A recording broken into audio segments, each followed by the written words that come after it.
Sembra così strano essere qui dove tutto ebbe inizio.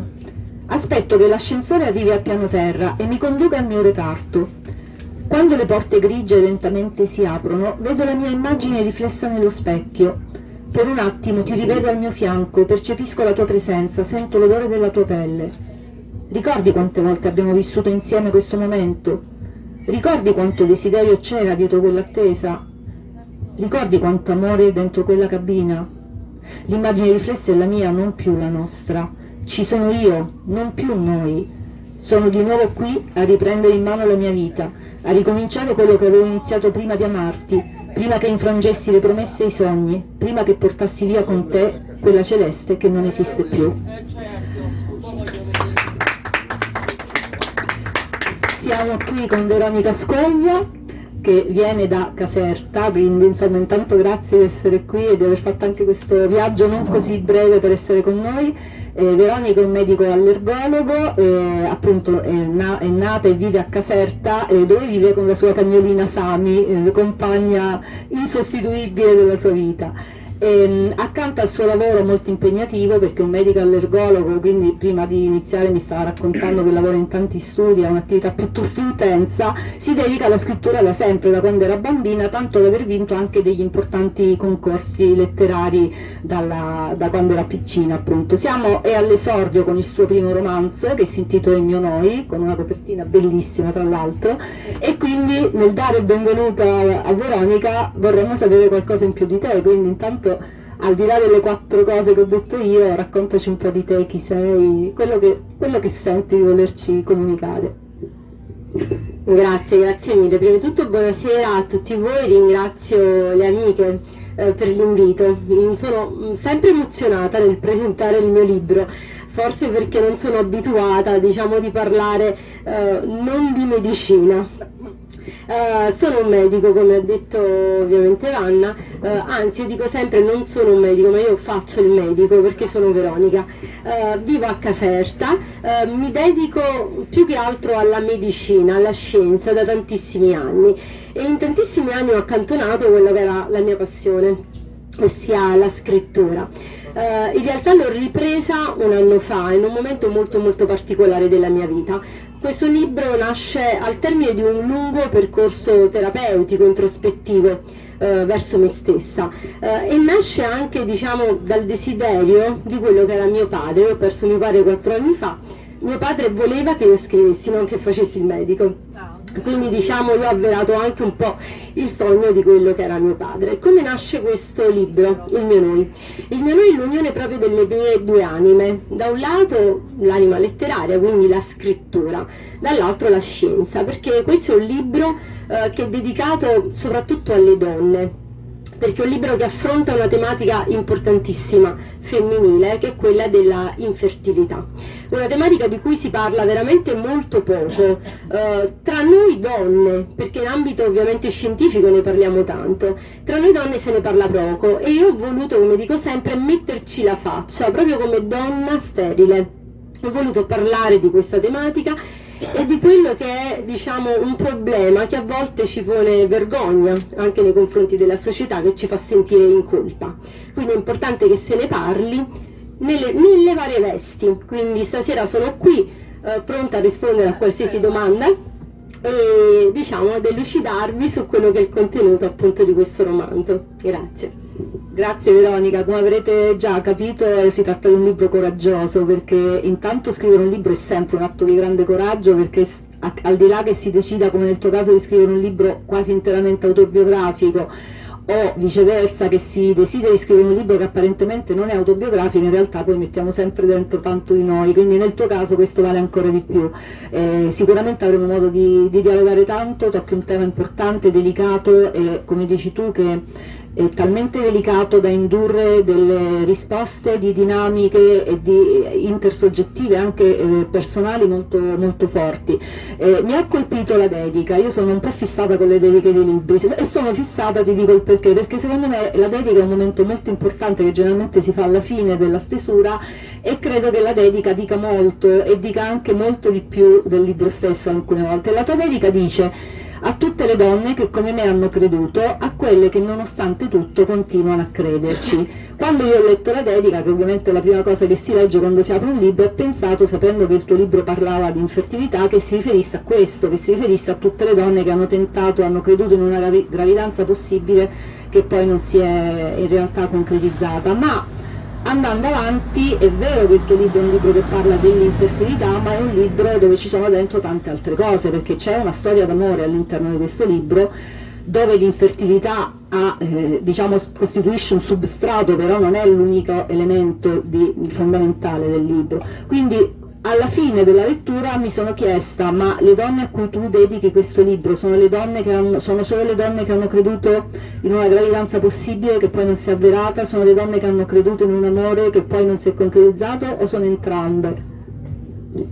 Allora, sono entrambe, nel senso che il libro è un libro dove il tema principale è la sterilità, però ovviamente c'è anche una storia d'amore bellissima, a volte dico sempre quasi fiabesca. Poi ovviamente le favole non esistono e quindi si deve far fronte e fare i conti con quella che è la realtà. Sono donne che hanno creduto nell'amore, in quello che è un amore vero e diciamo da quello che è il titolo del mio libro, il mio noi. Perché? Perché molte volte la donna perde la propria individualità e quindi si fonde con l'anima del proprio uomo, diventando appunto un noi. Quindi l'augurio che io faccio invece alle donne di continuare a crederci è proprio in questo, cioè la donna deve sapere, deve porre se stessa al centro del proprio mondo, non deve essere lei il satellite dell'uomo. Quindi questo è il primo augurio. L'altro, per quanto riguarda invece il tema dell'infertilità, comunque del rincorrere questo bambino, è un altro augurio importante. Perché? Perché noi parliamo generalmente di nascita. La nascita per noi è la culla, è il passeggino. Non esiste solo quella nascita, si può procreare in tantissimi modi. Questo libro, come ho detto anche altre volte, è la mia creatura. Perché? Noi creiamo un bambino che è una parte di noi e lo mettiamo a disposizione del mondo. Questo libro è la parte mia più intima, quella più riservata, di cui avevo parlato poco anche in famiglia, quella che era, diciamo, una delle mie diagnosi, o forse anche familiari non l'avevano saputo, quindi diciamo è proprio la parte mia più intima, io la metto a disposizione di tutti. E quindi ecco, questo è l'augurio anche questo alla donna: apriamo gli orizzonti, non focalizziamoci soltanto nella ricerca spasmodica del bambino, procreiamo in altri modi, aiutiamo in altri modi, possiamo essere felici anche in altro modo, anche senza quella culla. Brava Veronica. Eh sì, è un libro che tocca tantissimi aspetti e io credo che ognuna delle parole che tu dici stasera, che nascono e sgorgano dal profondo del tuo cuore, è in grado di toccare il cuore di ognuno di noi, perché si capisce proprio che c'è dietro tutto questo. Quindi insomma ribadisco il concetto che è un libro molto coraggioso. Io non voglio spoilerare troppo la storia, perché voglio che tutti comprino il tuo libro, però come avrete capito anche dalla brevissima lettura dell'incipit iniziale, che inizia, intanto diciamo che il libro ha tutta una sequenza di flashback, per cui in realtà il libro comincia dalla fine per certi versi, e quindi già dalla lettura di quelle proprie righe si capisce che questa storia d'amore poi non ha troppo non è andata come, non solo la gravidanza non è andata, ma anche altro non è andato. Quindi io ripeto, non spoileriamo troppo, perché poi leggeremo anche alcuni brani andando avanti e un pochino faremo capire quello che succede, però voglio leggere un altro brano andando proprio con ordine per capire un po' chi è Celeste, che è la protagonista del tuo romanzo. I protagonisti sono Celeste e Claudio, e poi ci dirai perché Celeste se vuoi, e quindi cominciamo a conoscere il mondo di Celeste.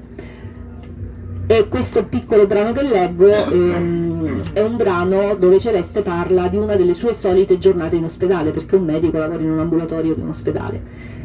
Poi si inizia a discutere dei vari pazienti, i cui nomi sono scritti sulla lavagna affissa al muro. Tra tutti mi colpisce il suo, Luca.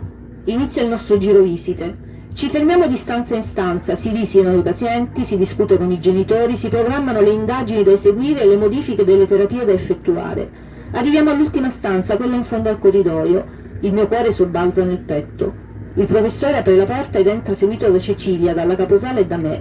I nostri occhi si incrociano e si riempiono di lacrime. Il mio Luca, quel paziente che ho conosciuto piccolo e indifeso, che lentamente, in qualità di paggetto, mi ha accompagnato all'altare il giorno del mio matrimonio, e ora è un adolescente forte e sicuro. Celeste, sei tu! Sua madre non riesce a trattenere l'entusiasmo. Sì, Alba, finalmente sono tornata. Non lo sapevo, non mi hanno detto nulla. Volevo farti una sorpresa e vedo che ci sono riuscita. Appena terminiamo il giro visite vengo a salutarvi così parliamo un po'. Luca è un paziente storico del reparto, è seguito qui dalla nascita, è affetto da una grave cardiopatia congenita. Nessuno pensava che avrebbe superato l'anno di età. Lo conobbi quando aveva appena 2 anni. Mi innamorai subito del suo accento fiorentino e delle sue espressioni buffe. Ecco, questa è una delle giornate tipiche di Celeste, dove immagino che ci sia moltissimo delle tue giornate vere da medico. Chi è questo Luca? Allora, quando si lavora in ospedale, alla fine l'ospedale diventa casa ed i pazienti diventano familiari. Io dico sempre, io ho tanti figli che sono tutti i miei piccoli pazienti. Luca è realmente un bambino che ho seguito dall'età di 2 anni. Oggi Luca ha 19 anni, quindi ho voluto descrivere una delle nostre giornate all'interno dell'ospedale perché era giusto che Luca ci fosse. In realtà Luca si chiama Matteo e adesso è un grande giovanotto ed ha effettivamente un accento particolare il mio Matteo e quindi diciamo che Matteo ha segnato tanti anni di quella che è la mia vita, ma come lui tanti altri pazienti, ce ne sono veramente tanti, e quella è una delle nostre giornate tipiche. Insomma, di storie da raccontare, tu sei un medico, credo che questa giornata che abbiamo appena letto sia una delle tantissime giornate che tu vivi quotidianamente, piene di emozioni, piene di atti, di una quotidianità che forse a volte sembra passare così in maniera anche poco appariscente, ma che poi nel momento in cui cominci a narrare, a raccontare, a fare ordine dentro di te dà spazio a tante emozioni. La sensazione che ho avuto leggendo il tuo libro è che questo è un libro che scorre, io pensavo proprio scorre come un fiume pacato, nonostante parli di cose molto impegnative e sia veramente sgorghi dalla profondità delle tue emozioni, del tuo essere, però ho notato proprio questa semplicità anche nel raccontare, che non è semplice parlare di questi aspetti. Io credo che ci siano alcuni temi un po' scabrosi, uno di questi è la violenza sulle donne, di cui poi magari parleremo anche per altri motivi, ma anche questo, l'infertilità. Ci sono dei temi che sono ostici proprio da trattare, che inducono ad un rischio forte di essere pesanti o di essere banali, cioè ci sono tanti rischi nel trattare questo tema. Questo rischio tu non l'hai corso perché hai parlato veramente di te e delle tue emozioni prima ancora che della tematica. Quindi abbiamo visto, insomma, tu sei un medico, c'è molto di autobiografico in questo libro e non ci hai detto, dici tu quanto ci vuoi raccontare della tua storia personale, da dove nasce la tua esigenza di parlare in questo libro, di scrivere questo libro, come nasce questo libro? Tu hai detto la tua creatura, ci hai un po' fatto capire che c'è dietro una storia importante. Raccontaci quello che ti va di raccontarci. Allora, in ogni libro ovviamente c'è sempre una parte dell'autore, questo è normale, c'è la parte romanzata, quindi inventata, e quella reale. Il libro nasce l'anno scorso in una fase molto molto particolare della mia vita, in cui in maniera molto repentina c'è stato proprio lo stravolgimento di quella che è stata la mia vita, da un punto di vista proprio personale e affettivo. Proprio perché da sola non avevo la capacità, ecco, di affrontare quello che era il mio dramma, io sono stata seguita da una psicologa, anche questo a volte è un tabù, farsi seguire, invece penso che forse ognuno di noi ne avrebbe questa necessità, e quindi andando un po' a scavare in quella che era la mia anima, ho capito che oltre a dover risolvere quello che era il mio problema personale, familiare, in realtà anche il problema proprio dell'infertilità io non l'avevo mai risolto. Avevo ricevuto una bruttissima diagnosi quasi 10 anni prima, però come accade spesso, soprattutto in noi donne, accantoniamo, cioè io l'avevo messa da parte, non volevo soffermarmici, non volevo pensarci. E quindi quel non pensare ha fatto sì che quello che fosse un piccolo fosso diventasse poi una voragine dentro di me. e quindi ho dovuto affrontare questo demone non con facilità. È stato molto difficile scrivere questo libro, soprattutto alcuni capitoli sono stati difficilissimi, e li ho scritti molto molto lentamente.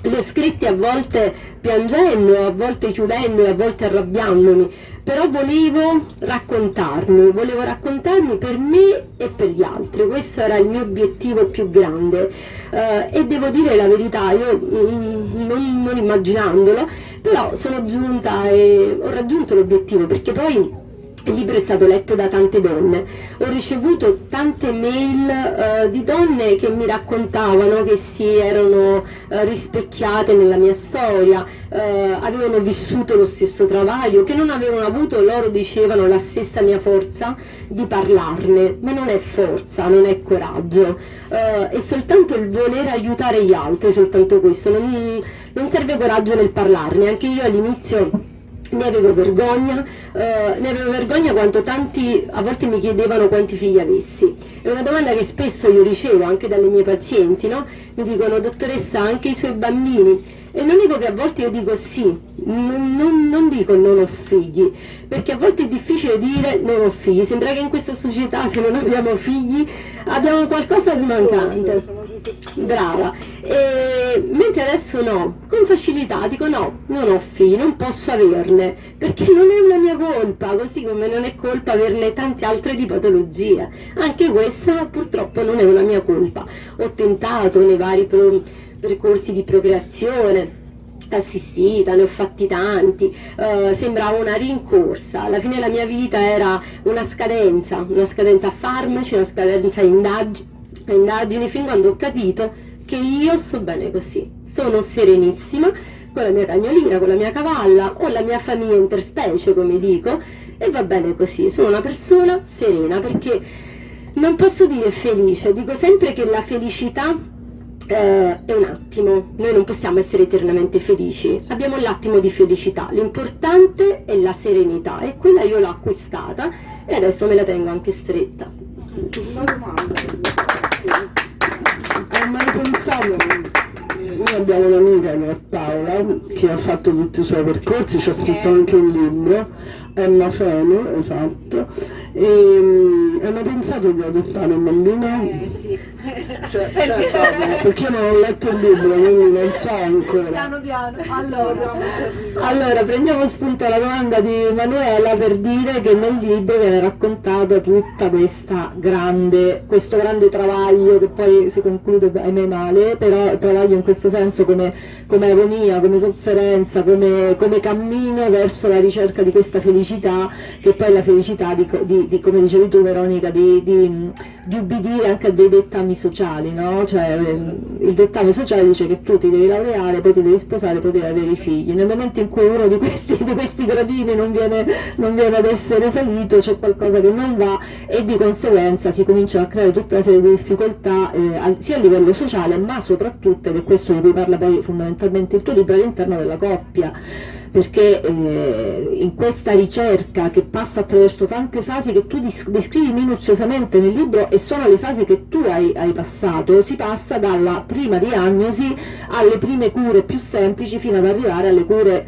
veramente pesanti, ai bombardamenti ormonali, fino ad arrivare poi ad una fecondazione assistita, fino ad arrivare poi, diamo un piccolo spoiler, anche alla ricerca di un'adozione. Quindi c'è tutto il cammino possibile per arrivare a questo.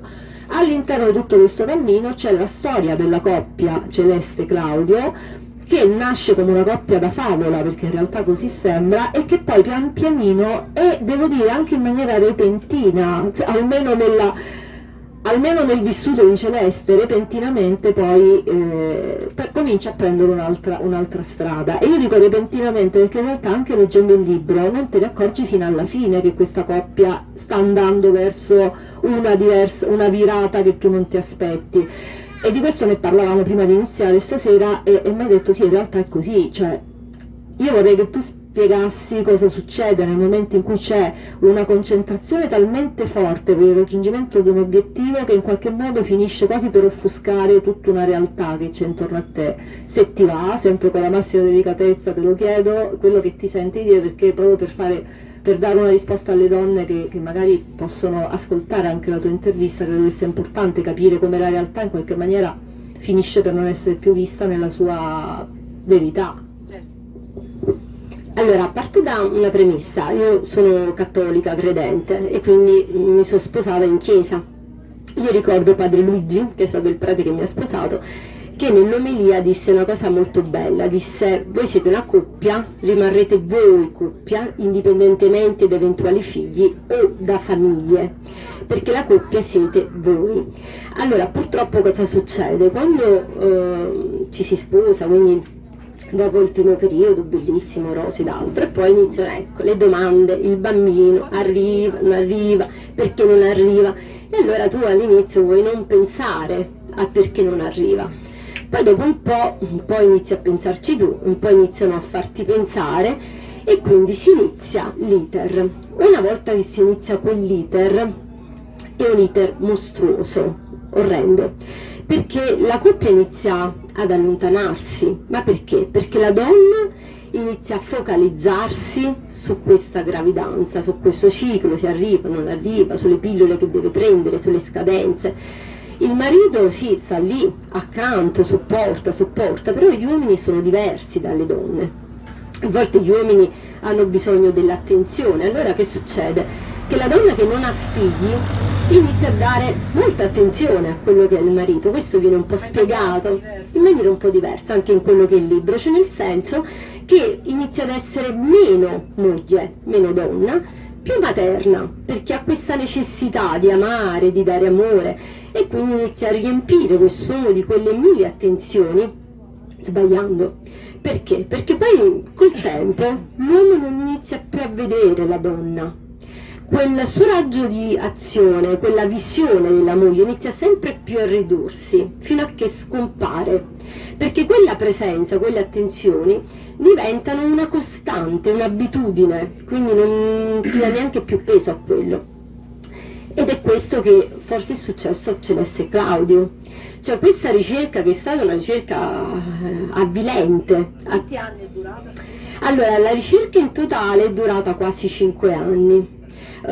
Culminata appunto con questa richiesta di adozione, quindi sembrava quasi che invece era terminata la richiesta, ormai era tutto rose e fiori, però forse in realtà si è arrivati a quel punto quando già si era persa la visione della moglie. Questo è il problema, cioè nel senso che a volte noi donne ricerchiamo tanto questo figlio, ma non sappiamo neanche se poi il nostro compagno lo vuole quanto noi, quindi diventa quasi una ricerca nostra. E quindi questo fa sì che la coppia ci si allontana, e quando si allontana, forse a volte questo è un altro errore, che la donna non se ne rende neanche conto, perché presa in quel momento dalla felicità invece dell'adozione, non vede questo allontanamento che poi si concretizza. Quindi purtroppo questo è il problema. Quindi la cosa importante, ripeto, prima di tutto l'individualità. La donna non deve vivere in funzione dell'uomo, cioè la donna deve avere la sua personalità, la sua vita, il suo centro, e l'uomo deve camminarle accanto. Sono due strade parallele, non è che deve fondersi, perché poi il problema qual è? Che quando l'uomo va via la donna non rimane più nulla. Allora, io sto sovvertendo molto l'ordine che mi ero data delle mie domande, ma va bene così, nel senso che una delle domande che ti volevo fare, che si ricollega molto con quello che stai dicendo tu, è questo pronome noi che compare tantissimo. Cioè io l'ho letto, non lo so quante volte, a un certo punto volevo fare la ricerca per vedere quante volte compariva nel testo, e sicuramente compare anche nel titolo del libro, perché il libro è appunto il mio noi.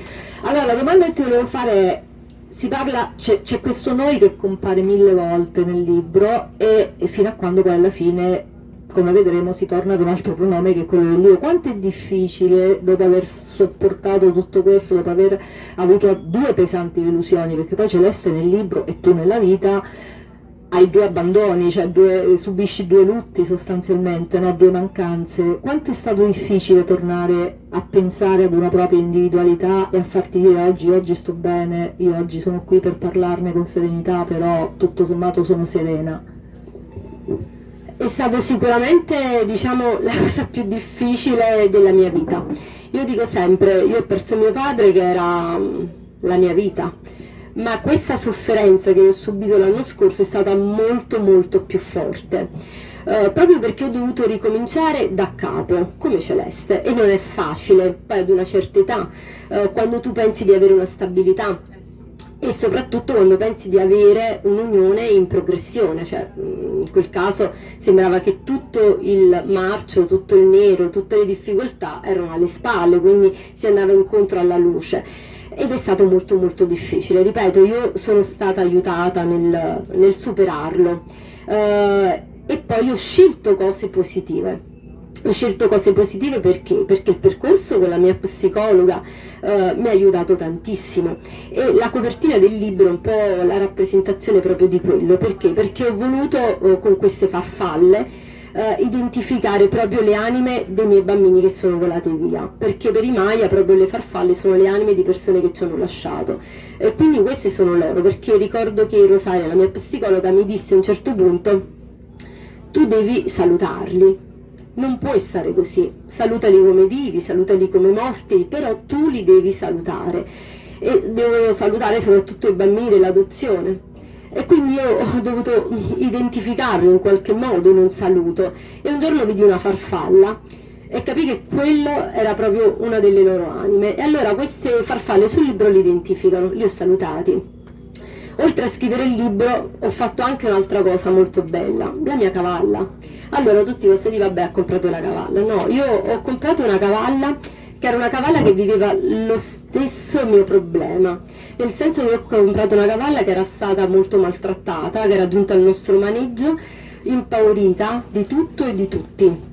Oggi Stille è la cavalla più serena che si possa vedere, si è trasformata in un cane, come dicono gli altri, perché lecca tutti come un cane, e quindi io ho dovuto fare un processo verso di lei per farmi accettare, per farle avere fiducia verso di me, e la stessa cosa ho dovuto fare io verso le persone, cioè rifidarmi delle persone, che è stato sicuramente il processo più difficile che ho dovuto fare in quest'anno, perché ormai ero diffidente verso tutti, quindi oggi ho acquisito anche quello. Quindi sì, è stato un percorso difficilissimo, però se ce l'ho fatta io ce la possono fare tutti. Grazie Veronica. Allora, io fra un attimo voglio riprendere questo discorso che stavi facendo poc'anzi, e quindi voglio tornare poi alla storia, però facciamo adesso un passo indietro, perché voglio leggere ancora un brano del tuo romanzo, ed è il primo incontro con quest'uomo che poi stravolgerà la tua vita, la riempirà di tante cose, anche di cose belle, prima di arrivare, e quindi è proprio nel momento del primo incontro, sempre in ospedale. Finita la pausa e le confidenze di Elena, ritornai in reparto. Ero sull'uscio della porta della sala medici quando da lontano lo vidi aggirarsi nel corridoio. Mi colpì quell'andatura spossata di chi vive perennemente con la testa tra le nuvole. Indossava una tuta di cotone celeste, lo stesso colore dei suoi occhi. Sarà il paziente di cui mi ha parlato Elena, pensai tra me e me. Mi ritrovai a fissarlo, i miei occhi incrociarono per un attimo i suoi così chiari. Tuttavia non lo trovavo bellissimo come lo aveva descritto lei. Approfittai del fatto che Matteo mi era accanto, era sempre informatissimo sulla vita del reparto. Dopotutto era l'interno storico, finalmente prossimo alla laurea. Ehi Matteo, è quello il paziente che segue Elena? Mi appoggiai al suo orecchio per non farmi sentire, anche perché volevo essere certa di aver ricevuto buone informazioni. Anche tu, sorrise. In che senso anch'io? Non capisco. Ormai tutte le donne del reparto, dalle infermiere alle dottoresse, sono innamorate di lui. Voi donne rimarrete sempre un enigma per me. Cosa ci troverete di bello? Matteo aveva sempre un modo di fare particolare, non capivo mai quando parlava seriamente e quando invece mi prendeva in giro. Trascorsero vari giorni, Luca fu dimesso e io sostituii Elena in reparto. Una mattina ero alla scrivania in sala medici quando entrò. Entrò nella stanza frettolosamente. Ciao, sono Claudio, so che Elena non ci sarà in questi giorni e il professore mi ha detto che mi seguirai tu. Piacere Celeste, sì, ti seguirò io. Stavo proprio leggendo la tua cartella clinica. Se vai nella stanza ti raggiungo a breve per la visita. Ah, perfetto, a tra poco allora. Iniziò così il nostro rapporto. Era un paziente complicato da un punto di vista clinico, il suo cuore era abbastanza malandato, a guardarlo non si sarebbe mai detto. In quelle 2 settimane cercai di fare quanto più possibile. Mi chiedeva spesso quando sarebbe stato dimesso, aveva tanto lavoro e una vita fuori che lo aspettava. Cercai di fare il mio meglio, ero soddisfatta del mio lavoro. Nelle pause caffè mi raggiungeva il distributore al piano terra, mi raccontava dei suoi cani, delle sue passeggiate in montagna, aveva così tanta voglia di vivere. Io lo prendevo in giro sugli approcci maldestri che le infermiere tentavano di fare, lui sorrideva. Ah, quel sorriso mi accelerava i battiti del cuore. Quindi questo è proprio l'inizio dell'incontro con quest'uomo bellissimo, affascinante, che poi regala anche tante emozioni belle, quindi cioè, ricordiamo anche questo aspetto, perché il libro racconta una grande storia d'amore, e per questo vorrei tornare a quello che dicevi prima e al deterioramento della coppia che arriva quasi nel momento in cui sembra che tutto si stia risolvendo per certi versi, ma tutto si sta risolvendo lasciando alle spalle la fatica dell'essere arrivati a quel punto, cioè il fatto che si sia arrivato a un punto di possibile soluzione non deve far dimenticare che la coppia sicuramente aveva subito tutto uno stress, una fatica, e anche questo discorso di una donna che probabilmente aveva in qualche maniera, era stata portata in qualche maniera a supplire questo suo bisogno di maternità riversandolo sul marito, che in realtà aveva un altro ruolo. Quindi c'è questa trasposizione dei ruoli che poi non si percepisce nel libro. Io credo che non si percepisce nel libro perché la stessa Celeste non l'aveva percepito fino alla fine. Di fatto, come nella più banale delle storie, poi evidentemente l'uomo va a cercare altrove quello che manca, quindi questo è un po' il succo del discorso. Ti vorrei chiedere usciamo un po' dall'emozione, anche perché già ne stiamo vedendo tanta. Volevo chiederti se ci spieghi un po' il tuo processo di scrittura e quindi come hai ordinato la trama, i personaggi, il linguaggio, quali sono i tuoi tempi di scrittura. Raccontaci un po', partendo proprio da una vicenda reale, realmente accaduta nella tua vita, come ti sei organizzata per far venire fuori questo libro. Allora, in realtà il libro nasce prima come un diario, quindi io la sera inizio a scrivere sotto consiglio di una mia carissima amica, perché diceva sempre: Veronica, non piangere, scrivi. Questa era la sua frase della sera, e quindi iniziai a scrivere questo diario serale. Nel frattempo sui social iniziai a notare delle frasi particolari di uno scrittore che era Riccardo Bertoldi. Ogni frase di Riccardo di questo suo libro sembrava scritto da me, dicevo caspita, sembra che l'ho scritto io, però io Riccardo, devo ammetterlo, come ho detto anche a lui, non l'avevo mai sentito, quindi faccio lo screenshot di una delle sue frasi col nome e cognome e mi reco in libreria per acquistare questo libro. Poi vedo una libreria strapiena di suoi libri, capisco che in realtà è uno scrittore anche ben seguito, compro questo suo libro, inizio a leggerlo. Nel frattempo io di solito non faccio queste cose, però lui aveva scritto una frase su Instagram molto bella, io la commentai in privato, ma tipo scrissi: ti racconterei la mia storia, una bellissima storia finita in brutto modo, dissi vabbè, figuriamoci se mi risponde. E lui dice: perché non me la racconti? E quindi da lì iniziò questo, diciamo, dialogo serale tra me e Riccardo, fin quando poi lui pubblicò proprio, diciamo, l'inizio di questo corso di stesura che doveva tenere ovviamente in piattaforma, perché poi stavamo ancora periodo Covid ed altro, e quindi io decisi di iscrivermi al suo corso, di fare il corso di stesura appunto con Riccardo, e da lì diciamo il fatto della scrittura in generale, di come scrivo, quella è una mia caratteristica, cioè nel senso che io scrivo come a me piace leggere.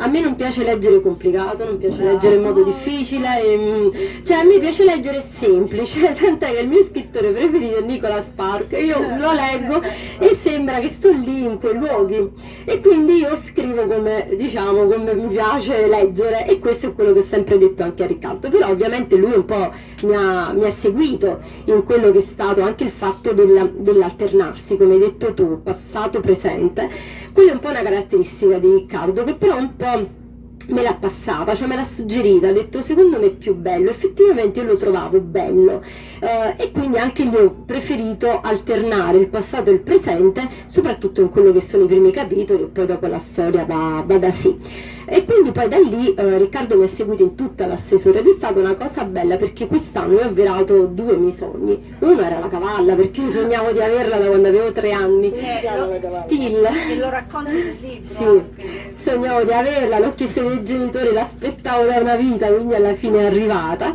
E poi quando Riccardo mi disse: ma Veronica, ma questo libro tu lo vuoi scrivere un libricino per amici, famiglia? Io risposi: no, il mio libro deve essere esposto alla Mondadori del centro commerciale Campagna, che è il nostro centro commerciale.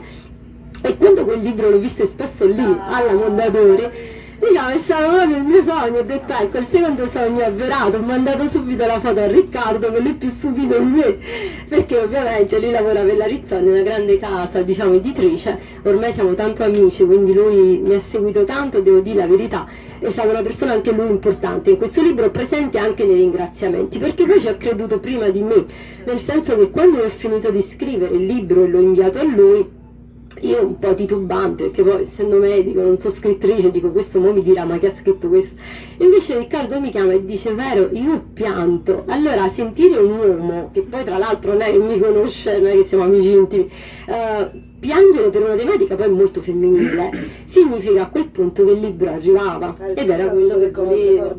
Sì. E quindi da lì nasce il mio modo di scrivere, che sarà sempre quello, mi piace molto. E la dedica nasce alla fine del libro, così come alla fine del libro è nato il titolo, perché quel noi veniva realmente ripetuto in vita reale continuamente, e quindi alla fine del libro, quando ho dovuto scegliere il titolo, era proprio quello l'importante, il mio noi, perché alla fine forse quel noi è stato solo mio. Beh, insomma, con quello che hai detto adesso hai toccato proprio l'essenza della potenza della scrittura, che diventa catartica, che diventa capace di narrare la parte più profonda di noi, che diventa universale e quindi si dona, perché per me la scrittura rimane comunque sempre un grande dono, a prescindere che si tocchino argomenti così difficili, anche argomenti più semplici, è comunque un dono, e che diventa universale nel momento in cui, come dicevi tu, qualcuno piange, comunque qualcuno sente che le corde sono state toccate. So che adesso quello che ti sto dicendo forse potrà sembrare anche, come dire, un po' blasfemo, però mentre tu parlavi e dicevo ho realizzato un altro sogno, ho visto il mio libro in libreria, eccetera, io una cosa l'ho pensata e te la dico così senza filtri. Ho pensato che se tu non avessi passato tutto questo dolore, questi sogni non li avresti realizzati, quindi l'ho pensato e te lo volevo dire, perché a volte passare attraverso il dolore fa fare delle scoperte molto importanti, anzi forse la maggior parte delle volte succede proprio così. Ci spogliamo un po'. Esatto. Qual è stato secondo te il momento di massimo dolore, il dolore più grande di Celeste? Allora, il dolore più grande è stato quando purtroppo quella beta HCG si è negativizzata.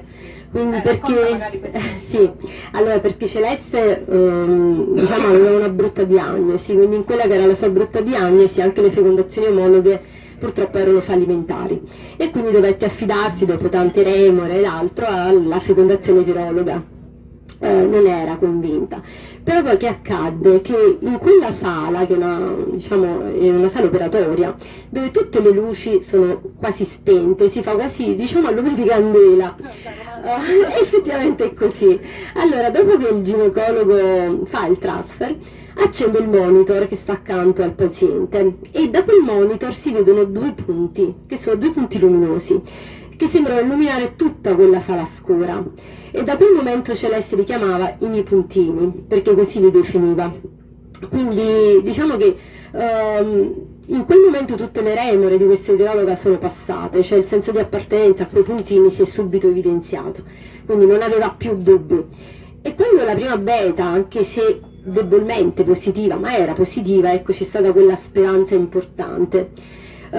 Quando si è negativizzata, quello è stato il momento un po' della fine di quella donna, della fine del senso materno, nel senso come se le avessero estirpato tutto. Lì è stato l'attimo più doloroso, dove anche nel libro è per la prima volta che Celeste dice non siamo noi, sono io, perché quello è effettivamente un dolore grande che vive in particolar modo la donna. Quindi... Sì. No, devo dire che io quando ho letto i miei puntini, i due puntini, mi sono veramente molto, molto emozionata, perché cioè, proprio anche il nome cresce, cioè il nome che poi sicuramente come tu li avevi visti nelle ecografie eccetera. Quindi insomma non funziona questa cosa, poi si va avanti fino ad arrivare alla famosa richiesta di adozione con tutta la trafila burocratica che penso che più o meno tutti conosciamo, da assistenti sociali, psicologi e non so quanto altro, fino a quando Claudia è arrivata. Cosa? La relazione è stata caricata sul sito del tribunale, vieni accanto a me, la leggiamo insieme, arrivo, non aprirla. Non la apro, ma muoviti, la sto aspettando da mesi, sono troppo curiosa. Leggemmo la relazione mano nella mano. Quanto mi commossi nel leggere la mia descrizione, sembrava davvero che mi conoscesse da una vita. Mi chiedo ancora come avesse fatto a percepire alcuni miei stati d'animo che avevo tenuto nascosti anche a me stessa.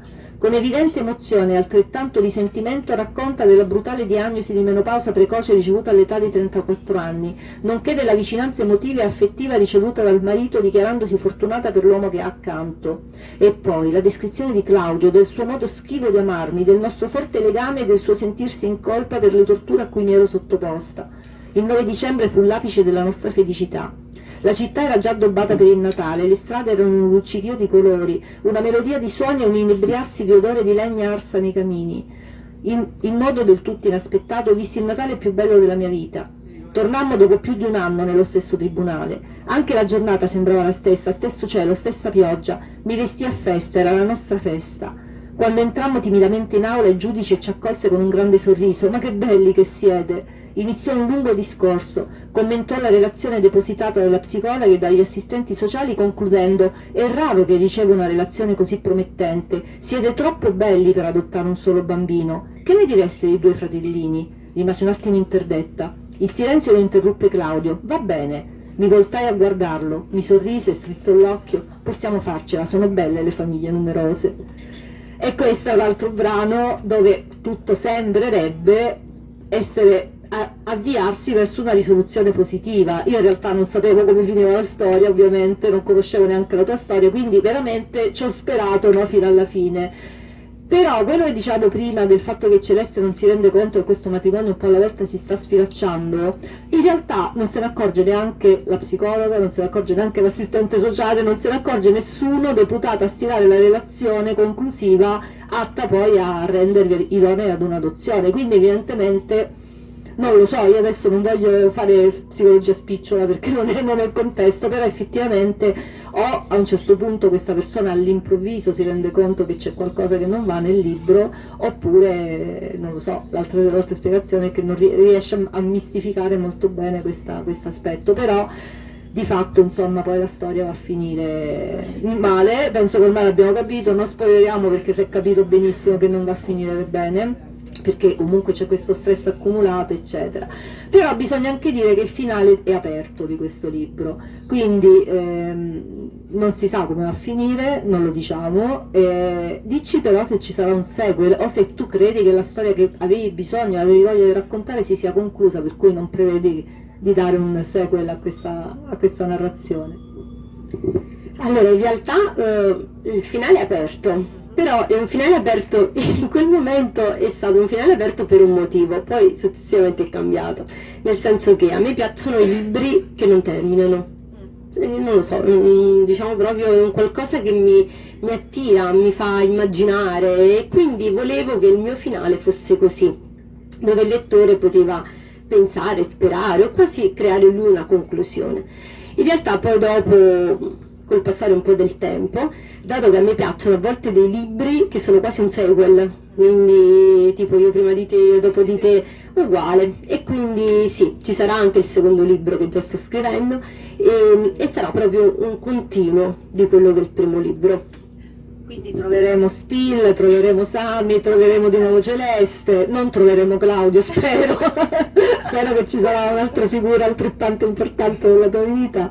E quindi insomma diciamo che è stata una serata con un'intervista un po' particolare, come avrete notato, perché il piano di Celeste, Veronica, Celeste si è più volte intersecato fino a confondersi, fino a non sapere più se stavo parlando di Veronica o di Celeste o di tutte e due messe insieme. Però va bene così, perché credo che questo fosse proprio il tuo intento, quello di non mistificare. Tu avresti benissimo potuto dire che questa non era una storia autobiografica e quindi raccontarla diversamente, ma il tuo coraggio meritava secondo me di essere anche valorizzato ed esposto, quindi intanto va bene. Grazie, abbiamo toccato un tema scabroso, adesso lascio il microfono a Manuela che sono sicura che tu vorrà fare qualche domanda, però volevo prendere spunto dalla tua presenza qui perché abbiamo toccato un tema che colpisce le donne, che colpisce le coppie, che colpisce la vita sociale in generale, perché io credo che una società civile dovrebbe finalmente smetterla di vivere secondo stereotipi e quindi permettere a tutti la libertà di scelta della propria vita.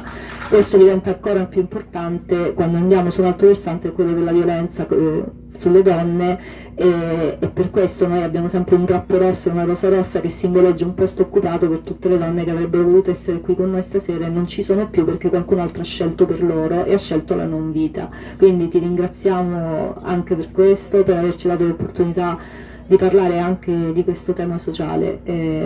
Io lascio la parola a Manuela anche perché è sono abbastanza piena di tutto in questo momento.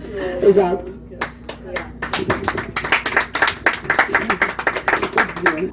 Senti Veronica, io volevo chiederti, dopo aver reso nota questa storia di Celeste, che appunto è un po' su questo piano, no?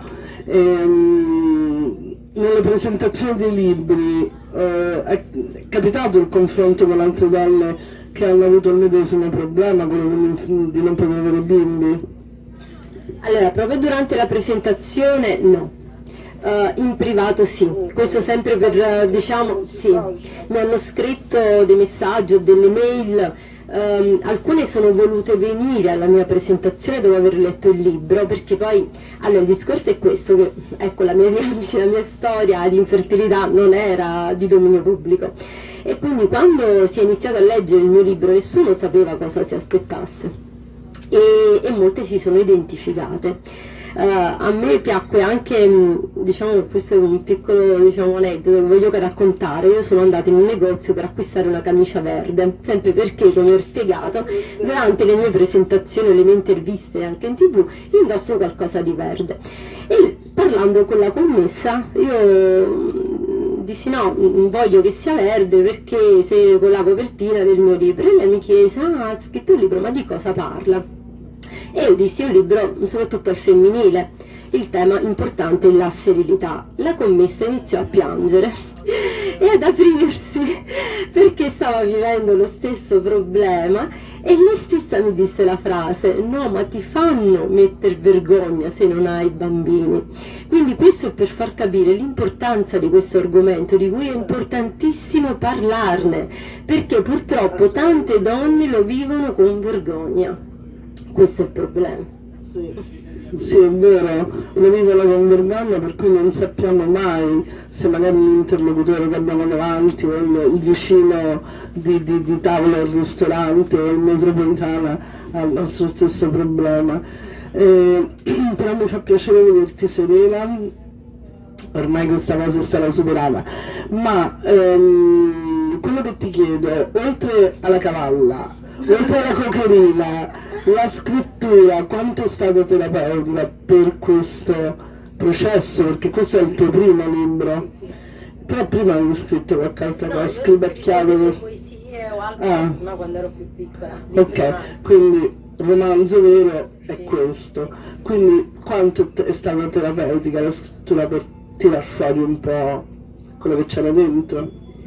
Allora, la scrittura è stata più che terapeutica, nel senso che veramente mi ha fatto metabolizzare tanto. Prima ne parlavo con Vano, ho detto, quando ho riletto il libro, soprattutto nelle varie fasi di correzione, no? A un certo punto, e l'ho riletto dopo mesi che l'avevo scritto, ho pensato, ma sono io che ho affrontato tutto questo.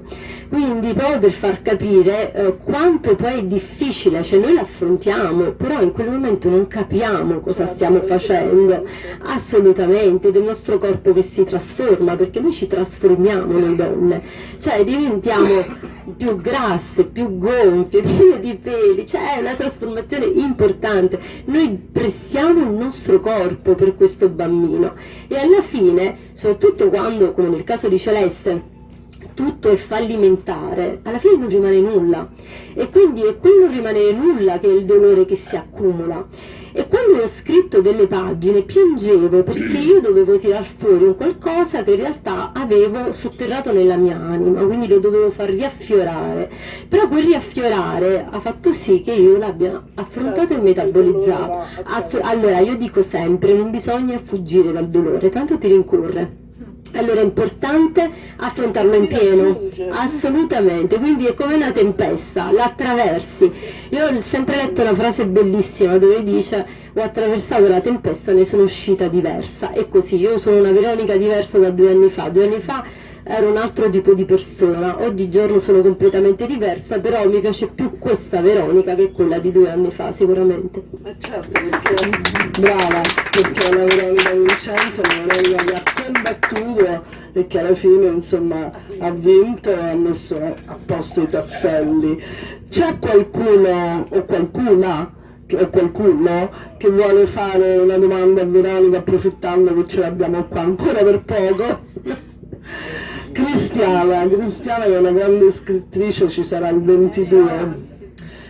Sono anche una donna che condivide in qualche modo queste esperienze. Io ho una figlia disabile di 28 anni, quindi non sono una buona cattrice. E quindi questo è un altro argomento. Poi c'è l'argomento della sessualità, dove noi siamo, quindi hai toccato, ti ringrazio, veramente un mondo molto delicato, l'hai fatto con una grande maestria, avendo messo te stessa lì dentro, non è mai facile. Quando scrivono biografie normalmente dico non interessano a nessuno le nostre biografie, in questo caso invece complimenti. Grazie. E la domanda è questa, c'è anche un universo maschile che passa lo stesso problema. Secondo te affrontare tutta questa crescita in qualche modo culturale e sociale non andrebbe affrontata di pari passo e non più solo da un punto di vista femminile, ma dicendo ragazzi siamo tutti nella stessa barca, e se questa cosa l'hai mai pensata oppure insomma l'hai scartata? No, non l'ho scartata, soltanto che parlo più da medico in questo caso che da scrittrice. Allora, se la donna ha vergogna di queste diagnosi, gli uomini ancora di più. E quindi il far parlare un uomo che ha questa problematica è ancora più difficile, perché lì si tocca il tasto quasi della virilità, quindi non solo quello della procreazione, quindi questo è difficilissimo. Però, come ho detto spesso anche in alcune interviste quando mi hanno chiesto, diciamo un po' il mio intento è anche quello di aiutare le coppie anche in dei percorsi di prevenzione, cioè è importante che la stessa coppia la faccia, perché poi il problema è che non è solo femminile ma è anche maschile, e in più oggigiorno ci avviciniamo tardi ad un'età di stabilità di coppia, quindi sia come marito o come compagno, e questo provoca tanti problemi. Quindi è importante anche da questo punto di vista prima di tutto essere aiutati, perché Celeste, ma come io, ho sbagliato. Quando ricevi una diagnosi importante è importante essere seguita in quel momento, non accantonarla, e questo purtroppo è quello che dovrebbero fare anche tanti uomini, perché lì il discorso è ancora più diverso, perché a volte le famiglie o le coppie si rovinano ancora prima, perché mentre noi donne siamo pronti ai sacrifici, no? Quindi l'uomo meno. E questo posso dirlo perché ho purtroppo dovuto subire tutti i percorsi, e quindi l'uomo con meno facilità si presta a tante cose. Quindi è più fragile. Molto più fragile. Sì, infatti Cristiana ha fatto una domanda che io stavo pensando, perché eravamo in Bluetooth evidentemente. È vero, cioè questo tu hai detto tante volte un libro al femminile, in realtà dovrebbe e potrebbe benissimo essere un libro sociale, non più al femminile, perché comunque vengono toccati dei temi che riguardano anche l'uomo, ed è verissimo, nel momento in cui una coppia ha difficoltà ad avere un figlio, la prima persona all'interno della coppia a essere messa in discussione è la donna, cioè non si pensa mai di avviare un iter che prevede prima, l'uomo sembra sempre che non sia il suo problema, poi molto spesso in realtà non è così, ed è difficilissimo quello che dicevi tu adesso. Abbiamo avuto re che hanno ammazzato le regine, perché era colpa nostra il sesso, quando poi si è scoperto che dipende dal maschio, quindi vecchie responsabilità. E quindi sì, a me piacerebbe pensare che libri come il tuo, che raccontano proprio la profondità della sofferenza di questa cosa, perché non è un libro, tu avresti pure potuto scrivere un libro medico, un articolo eccetera, hai scelto un'altra via naturalmente, però mi piacerebbe pensare che questo tipo di libri possa veramente aprire le coscienze sociali, perché stiamo toccando un tema che coinvolge la coppia, che può coinvolgere un uomo, può coinvolgere una donna, ma un uomo e una donna che stanno insieme diventano coppia, quindi inevitabilmente vengono toccate entrambi.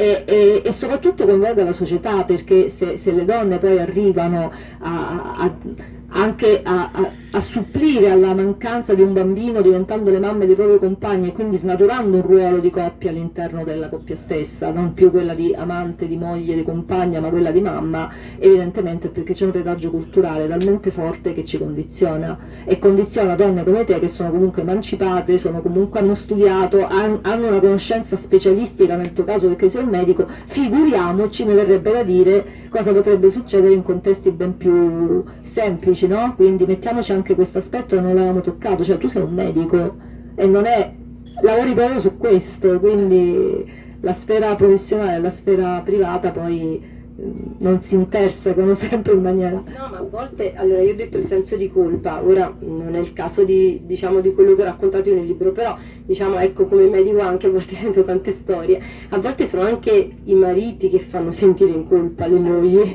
quando c'è il problema dell'infertilità, cosa che è raro che la donna faccia con l'uomo.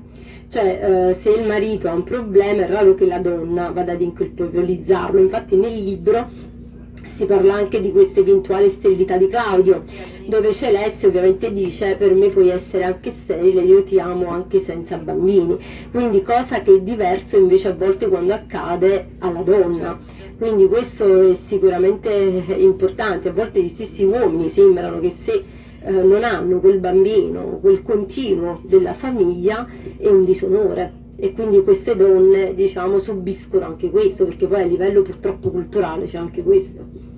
Beh sì, non dimentichiamoci che fino a non tantissimi anni fa le donne venivano anche bistrattate se non riuscivano a fare il figlio maschio, tra le altre cose dimostrando, appunto non solo il figlio ma anche il figlio maschio, quindi anche qui ci sarebbe da dire. Quindi speriamo che presto, così come ormai non credo che esista più tanto questa distinzione, me lo auguro almeno maschio femmina, speriamo che in futuro si possa arrivare alla capacità alla volontà di lasciare ad ogni singola coppia la decisione anche di non essere genitori per propria scelta, perché io conosco per esempio diverse coppie che hanno deciso di non volere dei figli, ma non perché ci siano dei problemi di infertilità, ma perché stanno bene così, e anche lì quello è un altro tema, ancora un altro tema parallelo e corollario, che però comunque dimostra ancora una volta che la società in qualche modo tende ad imporre dei dogmi, degli stereotipi.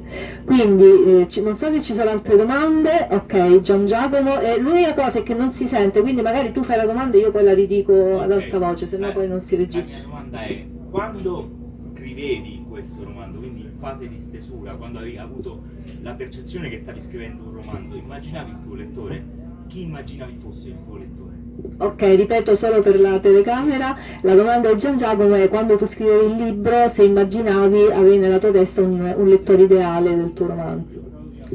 Allora, in realtà no, non lo immaginavo il lettore, dico la sincera verità, proprio perché in tutta la stesura è stato veramente un percorso terapeutico, non è stato il sedermi e dire oggi scrivo un libro, inizio a scrivere un libro.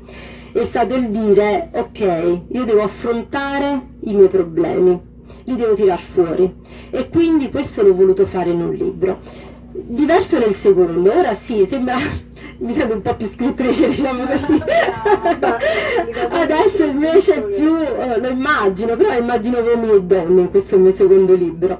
Se adesso col senno di poi dovessi immaginare un lettore per il mio, immaginerei una donna. Colgo l'occasione per dire che al suo esordio come scrittrice Veronica ha venduto più di 500 copie e noi sappiamo da amici editori che per un esordiente già vendere 100 copie è considerato un buon successo, quindi su quest'onda io ti facciamo tutti i complimenti per questo esordio, speriamo di leggerti ancora tantissimo. Questo è solo il primo. Esatto, e io mi auguro che stasera le 500 copie vadano un po' oltre e molti di loro comprino il tuo libro con la tua dedica, perché così non se li riporta a casa. Ecco, non se li riporta a casa, che sono tanti, anche perché credo che la tua storia abbia emozionato tutti noi e quindi valga la pena leggere anche se ormai un po' sappiamo di cosa parla, però vi posso garantire che è un libro suave da leggere, quindi grazie a Veronica. Sì, mi sento di dire questa cosa, che è suave. Grazie Veronica, grazie mille. Grazie.